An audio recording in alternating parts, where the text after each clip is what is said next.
Ave María Purísima. Vamos a hacer esta última reflexión sobre reconciliándonos es alcanzar nuestra libertad. Y voy a leer de la carta de San Judas, desde el versículo 1. Dice: Judas, servidor de Jesucristo y hermano de Santiago, a los que fueron llamados a la fe, amados por Dios Padre y conservados en Cristo Jesús. Que abunde entre ustedes la misericordia, la paz y el amor. Amadísimos, tenía un gran deseo de escribirles acerca de nuestra común salvación, y me vi obligado a hacerlo para moverlos a luchar por la fe que Dios entregó una vez para siempre a sus santos, porque se han deslizado entre ustedes ciertos hombres a los que Dios de antemano reserva su condenación. Son impíos que hacen de la gracia de nuestro Dios un pretexto para su libertinaje y niegan a nuestro único dueño y Señor, Cristo Jesús. Ya que ustedes han conocido todo una vez, quiero recordarles que el Señor salvó a su pueblo del país de Egipto y después dio muerte a los de entre ellos que fueron incrédulos. Hizo lo mismo con los ángeles que no conservaron su domicilio, sino que abandonaron el lugar que les correspondía. Dios los encerró en cárceles eternas, en el fondo de las tinieblas, hasta que llegue el gran día del juicio. Lo mismo que Sodoma y Gomorra y las ciudades vecinas, que también se prostituyeron, dejándose atraer por uniones contra la naturaleza. Se ponen como ejemplo al padecer el castigo del fuego eterno. A pesar de todo esto, ahora esos hombres obran igualmente. En su delirio envilecen sus cuerpos, desprecian lo que viene del Señor, blasfeman contra los ángeles. Sin embargo, cuando el arcángel Miguel pleiteaba contra el diablo y disputaba el cuerpo de Moisés, no se atrevió a insultarlo, sino que dijo: que el Señor te reprenda. Palabra de Dios. Pues la reconciliación precisamente es algo que nosotros debemos tener muy cerca a nuestro corazón, porque sin reconciliación no hay camino a Dios. No hay forma de nosotros alcanzar la salvación si nosotros no buscamos el perdón, si nosotros no perdonamos, si nosotros no tenemos la reconciliación clara en nuestra vida. Porque sin reconciliación no hay redención. Precisamente Jesús quiere decir redención, y redención es la reconciliación con Dios. Eso es lo que es redención. Él vino a redimirnos ¿de qué? De nuestro pecado. Y nuestro pecado es la ausencia de la amistad con Dios. Y por eso debemos entender cómo es que nosotros entramos en esta verdadera reconciliación. Hay un caminar cristiano que es el caminar del soldado que está en batalla contra el mal y que a veces pierde batallas y cae, y por eso nos reconciliamos en la confesión.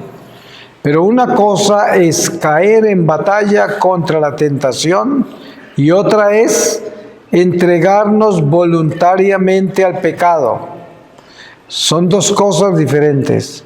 Por eso se dice que Dios detesta al tibio, porque el tibio se entrega voluntariamente al mal. En cambio, el que lucha por vivir una vida que agrada a Dios, no está libre de caer, pero cuando cae, cae en medio de una batalla contra las tentaciones, contra sus debilidades. Y ese es un soldado caído, que al levantarse se reconcilia, pero es una persona que está caminando con Dios. Y precisamente como Jesús conoce nuestra naturaleza, de las primeras cosas que Él hizo al resucitar fue instituir este sacramento de la reconciliación, porque Él sabía que esa iba a ser nuestra muleta para nosotros mantener la amistad con Dios. De otra forma, no podríamos. Pero precisamente el Espíritu Santo en la iglesia son todos esos tesoros de los que hablábamos en la reflexión pasada. Los sacramentos, cada uno de ellos es un tesoro inmenso, dado por Dios a la iglesia peregrina, militante del destierro. Y nosotros estamos en batalla espiritual desde el vientre de nuestra madre hasta el momento de la muerte. Y eso, cuando está claro, entonces se va poniendo más claro todavía la vigilancia que debemos tener para asegurarnos que no seamos tibios, que no tengamos ningún afecto por el pecado y que la lucha nuestra es contra las tentaciones, contra nuestras debilidades que existen y existirán mientras estemos en esto que San Pablo llama vasija de barro o San Pedro la carpa. Pero con la conciencia clara de la batalla a la que pertenecemos, debemos entender que no podemos dejar pasar mucho tiempo cuando caemos, porque el diablo es pronto, la carne es débil y podemos de esa caída quedarnos en un estado de pecado peligroso que nos puede hacer mucho daño. Y nuestro trabajo es asegurarnos de pararnos en la caída lo más pronto que podamos. Y para eso tenemos que tener los ojos puestos en Jesús. Como decía el Padre, oraba el Padre en las oraciones de sanación que tuvimos ahorita y cantaba sobre ese Jesús que sana, ese Jesús que miramos y nos sana. La imagen que tenemos del Antiguo Testamento en el Éxodo es preciosa cuando aparece la serpiente enroscada en ese palo para aquellos que estaban muriendo las picaduras de serpiente. Pero era una imagen de Jesús, era ya un anuncio, porque todo eso que sucede en el Éxodo, en el desierto con los hebreos, como dice San Pablo, es un anuncio de lo que venía. Y para nosotros es una advertencia de lo que Dios nos ha enseñado a través de los hebreos en el desierto. Cómo es su disciplina, qué es lo que Él quiere, cuál es su ley y cómo es que actúa Dios sobre todo eso en su justicia. Pero al mismo tiempo tenemos conciencia. Hoy en la misa rezamos el credo, que siempre rezamos el domingo. Y en el credo nosotros estamos profesando esa fe que nosotros vivimos y que no solamente vivimos, sino que existimos en ella.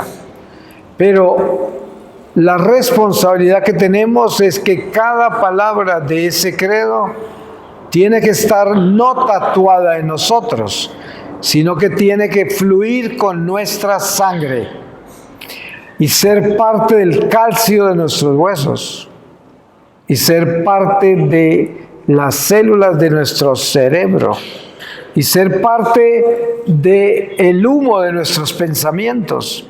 Tiene que estar impregnado en todo ese credo, porque es nuestra fe. Y cuando nosotros testificamos todas esas cosas que decimos, porque si usted quisiera tener, yo a veces en retiros de Cuaresma le digo a la gente, mire, yo recomiendo dos cosas que hacer. Una, tener el catecismo en su mesa de noche y leerse, aunque sea una página del catecismo, no solamente en la Cuaresma, sino todo el año. Y lo otro es ocuparse de leer el primer mandamiento y leerlo con harto cuidado. Y ocuparse de leer el credo, para que en cada frase del credo usted se compenetre en lo que usted es, en lo que es Cristo, en usted, en su vida. Y esto nos da a nosotros la capacidad, la unción de tener un verdadero sentido de reconciliación.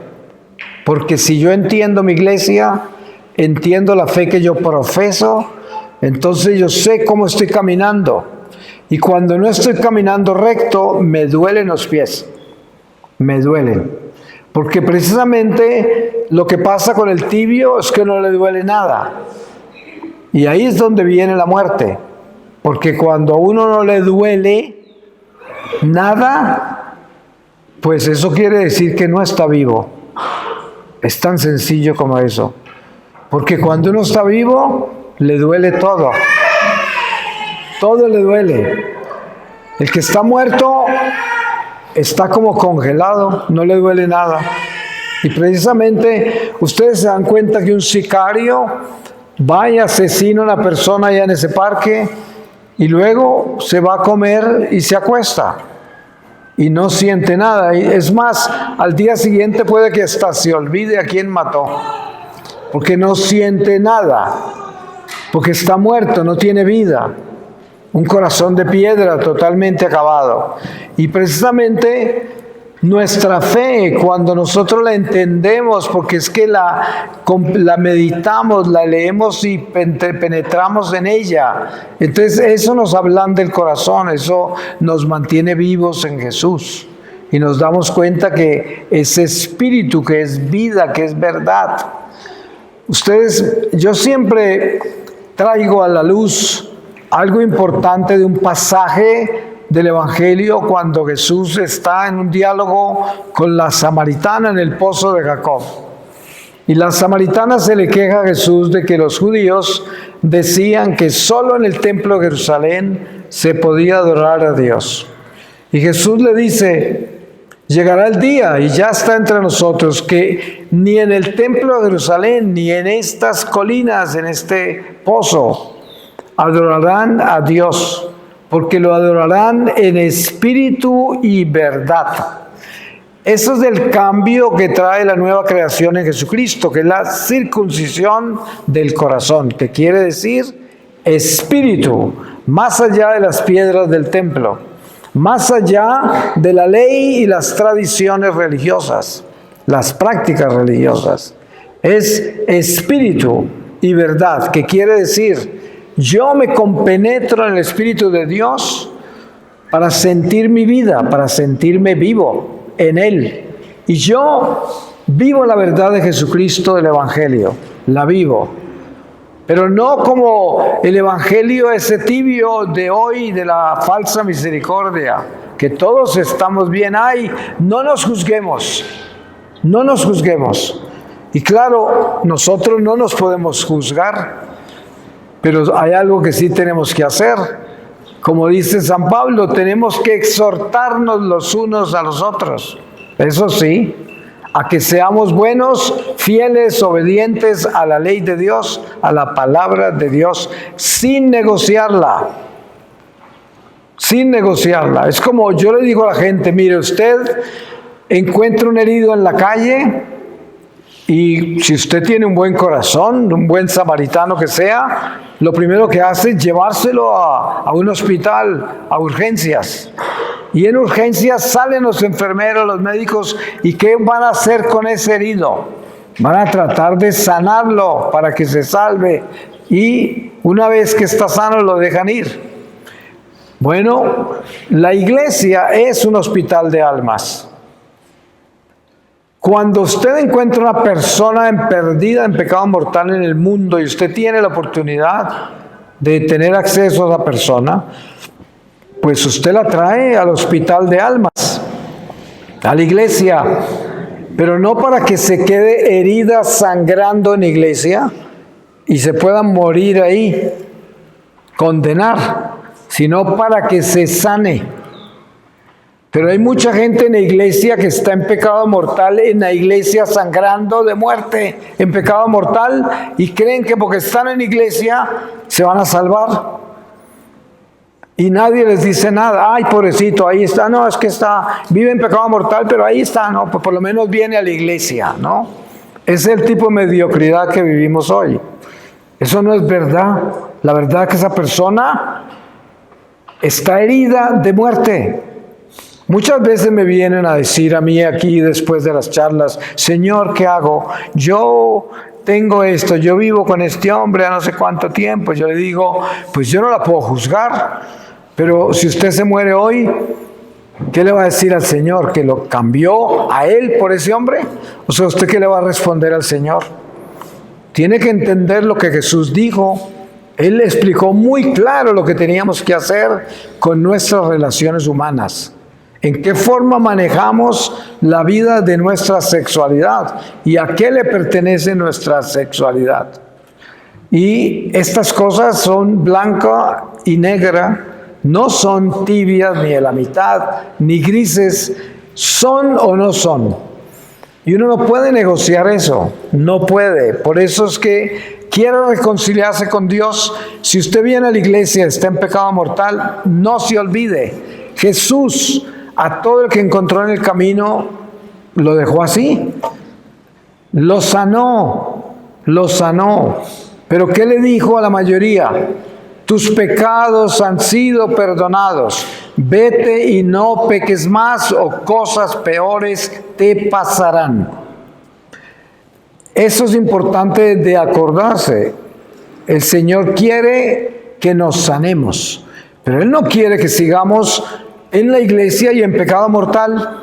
O sea, si usted cree que la vida que usted lleva de pecado es más importante que su relación con Dios, ¿qué fue lo que hizo? Cambió a Dios por una criatura humana. Cambió a Dios por su conveniencia, por su comodidad. ¿Ustedes creen que eso está bien? Pues eso está mal. Además que eso lo pueden matar a usted. Por eso la palabra dice, no teman al que pueda matarles el cuerpo. Teman al que puede llevársele su alma, matar su alma. Y eso tiene que estar claro. No podemos, vivimos en un mundo mediocre y la iglesia está mundanizada. Da dolor ver lo mundanizada que está la iglesia. El discurso de respeto humano, buscando apoyo de la gente y popularidad, y aceptando a la gente ahí como anda. Eso no es verdad. Es como los padres. Conozco muchos padres de familia que, por no perder la amistad con los hijos, no los exhortan, y los hijos están viviendo terrible pecado y no les dicen nada porque no quieren perder su amistad. Y esto es precisamente lo que cae sobre nosotros el día del Señor. Porque cuando yo encuentro a mi hermano en pecado mortal y no lo exhorto, esos pecados de mi hermano quedan sobre mí. Además es palabra de Dios, eso está escrito, así es. Pero yo tengo que exhortar a mi hermano con caridad, con amor, para no ser un juez, sino para ser un apóstol de la verdad, que nos corresponde a todos nosotros. Por eso Dios coloca en nuestro camino almas, porque somos pescadores de almas. ¿Y ustedes creen que Dios nos llama pescadores de almas porque vamos a decirle a la gente, ay, estás así de mal y todo? No te preocupes, así te ama Dios. Ahí te quiere, no te preocupes. Eso no es un pescador. Ese lo que es una alcahueta, ¿no? Y ese está en graves problemas con Dios. Ese se va a quemar. Porque precisamente lo que tiene que fluir de nuestros labios es la verdad. Miren, hay enfermeras que son terribles. Llegan con la jeringa así y se van, y ya el enfermo está gritando, no, no, porque viene como el diablo con la jeringa.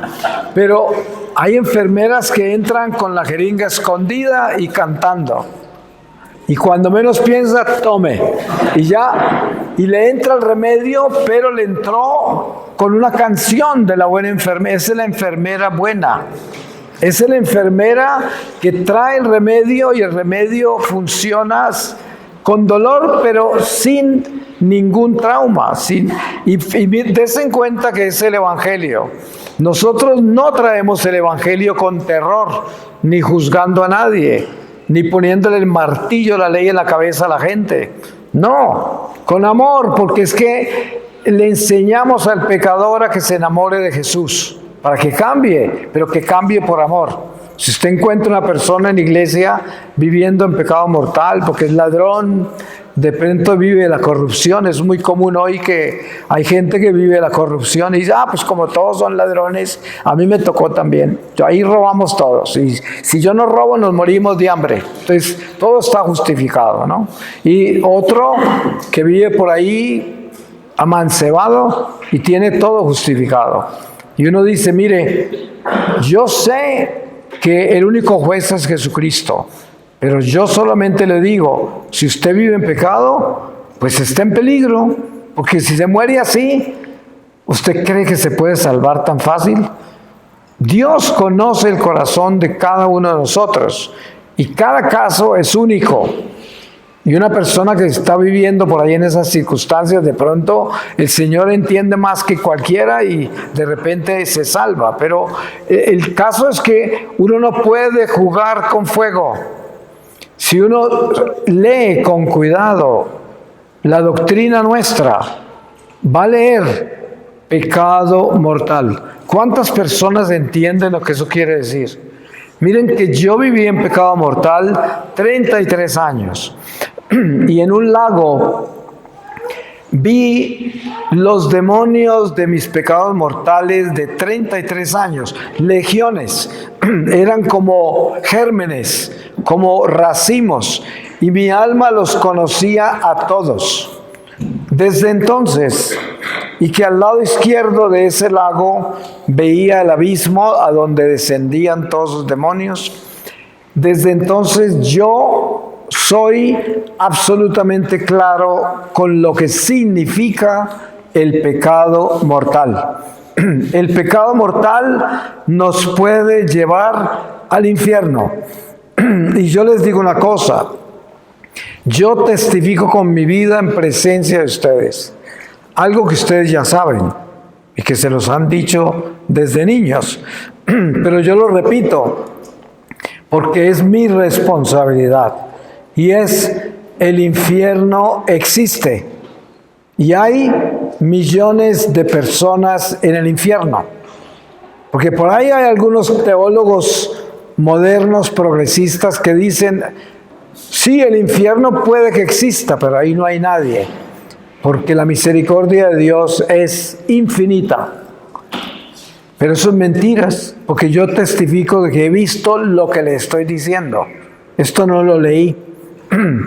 Es más, antes de que a mí me ocurriera eso, yo ni había pensado si el infierno existía o no, porque yo no venía como de un ateísmo y tampoco me había ido a la iglesia porque me ofendí con la iglesia.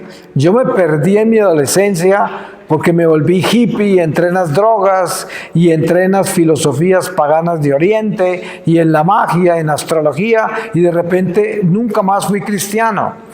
Entonces, cuando yo regresé a la iglesia, porque el Señor me rescató, entonces comencé a darme cuenta de lo que Él me mostró, el infierno, el demonio, los demonios. Y todo esto es una inmensa responsabilidad. Porque yo no vengo a contarles historias a ustedes que leí, sino lo que me pasó y lo que yo vi. Porque por algo el Señor me mandó a hablar con ustedes, por algo estoy acá. Porque es que el Señor quiere que ustedes entiendan que lo que ustedes conocen como doctrina es verdad.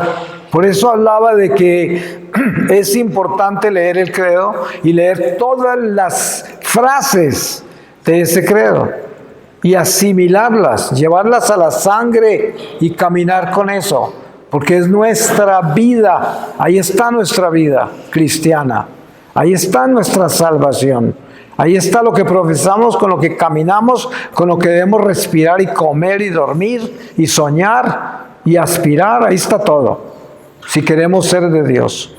Pero lo importante es darnos cuenta que esto no es un juego, esto no es un juego. Hace poco me encontré con unos jóvenes que conozco ya hace como 10 años y que cuando los conocí eran adolescentes, ahora están más grandes y ya tienen familia y todo.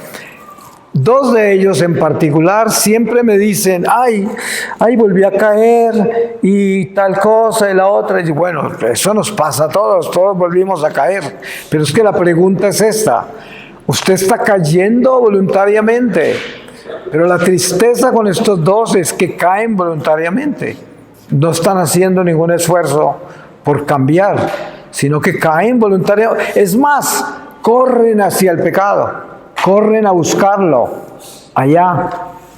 Entonces, lo más curioso es que los dos, casi siempre pasa lo mismo. Antes de yo irme, se paran y me dicen, ¿tienen algún mensaje para nosotros? Yo los miro y les digo, los miro, les veo el cuello así delgado, que me dan ganas de agarrarlos del cuello. Les digo, ¿qué creen? A ver, ¿qué creen? ¿Tengo algún mensaje para darles? Dice, es más, las 2 horas que hablé de ustedes, ¿no? Y es que cuando andamos mal, siempre queremos que alguien nos diga que estamos bien, ¿no?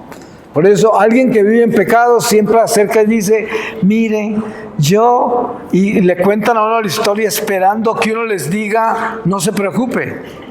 Y lo peor de todo es que en la iglesia hay gente que les dice así, que no se preocupen, y por eso están así, porque no cambian, porque creen que de pronto se puede, de pronto el Señor no es tan duro como dicen, y de pronto no es tan grave. Eso es el demonio, porque el demonio nos hace pensar así. Pero miren ustedes que la palabra de Dios es una espada de doble filo, y es mejor sentirla y darse cuenta que así es. La medicina duele, pero sana, y necesitamos ese remedio de Dios que se llama verdad en Jesucristo. Ese es el remedio, no hay otro remedio. El remedio es Jesús, y Jesús es la medicina. Él nos sana, pero va a arder, va a doler, hasta el fondo del alma duele, porque es espada de doble filo, que penetra, y a nuestra carne no le gusta, a nuestra naturaleza humana no le gusta la verdad, le duele, es como sal en herida, entra.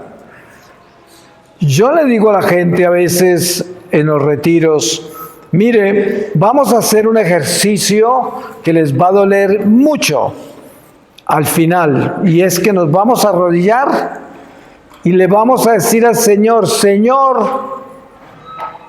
voy a pedirte algo. Lo único que yo quiero lograr en mi vida es hacerme santo. Y yo le digo a la gente, les aseguro que la mayoría de ustedes nunca han hecho eso. Que la mayoría de ustedes nunca han pedido eso. Y yo me pregunto, si ustedes nunca lo han hecho, entonces, ¿para dónde creen que van? ¿Hacia dónde creen que van? ¿Cuál es su destino? Si ustedes no están soñando con la única realidad que los lleva al cielo, no hay ninguna otra, la santidad, la santificación. Solo los santos entran al cielo. Pero miren lo curioso, la gran mayoría de católicos nunca piden eso.